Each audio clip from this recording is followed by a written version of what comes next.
আমরা 25 নম্বর অঙ্কটা করব। 25 নম্বর অঙ্ক শুরুতেই যে কাজটা করতে হবে 4a² এই যে -2 কে মাঝখানে দিয়ে +1/4a²। 4a² +1/4a² মাঝখানে -2 কে সাজায় লিখব +4a - 1/a, বাকিগুলো অপরিবর্তন থাকবে। এখন 4a কে আমরা ভাঙব 2a হোল স্কয়ার, 1/4a কে ভাঙব 1/2a হোল স্কয়ার। মাঝখানে মাইনাস সূত্রে 2, a বলতে 2a, b বলতে 1/2a। এখন দেখো এই 2a কাটাকাটি করা যায়, কাটাকাটি করা গেলে আবার -2 থাকে, তাহলে আমরা এটা লিখতে পারি। আর এটা কেন লিখলাম 2a ডট 1/2a, এটা কোথা থেকে আসলো? এই যে এই 2 এখান থেকে আসছে আর 1/2 এখান থেকে আসছে। আচ্ছা, এটা একটা সূত্র হবে, আমরা পরে দেখব। এখন এই দুইটার ভিতরে দেখো, এই দুইটার ভিতরে আমরা এখানে 2 কমন নিব।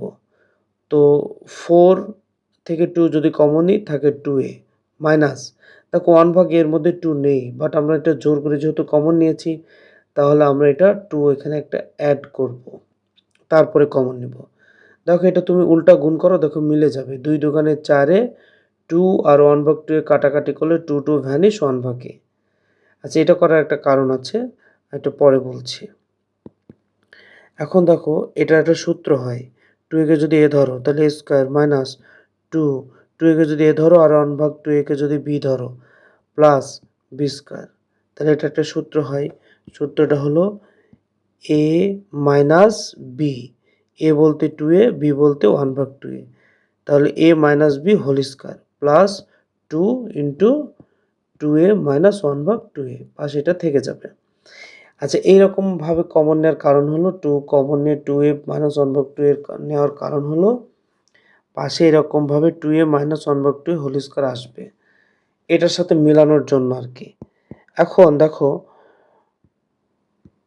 2a মাইনাস 1/2 হোল স্কয়ার মানে এখানে দুইটা, 2a মাইনাস 1/2 এখানে একটা, এখানে দুইটা, এখানে একটা, তাহলে একটা কমন যায়। তাহলে 2a মাইনাস 1/2 আমরা কমন নিলাম। তো এখন দুইটার ভিতরে, এই দুইটার ভিতরে যদি একটা কমন চলে যায় থাকে হচ্ছে একটা, সেটা হচ্ছে 2a minus 1/2 plus 2a minus 1/2 common চলে গেল, থাকে শুধু 2। এটা হচ্ছে অ্যান্সার। এটা খুব গুরুত্বপূর্ণ অঙ্ক, অনেকবার পরীক্ষায় আসছে।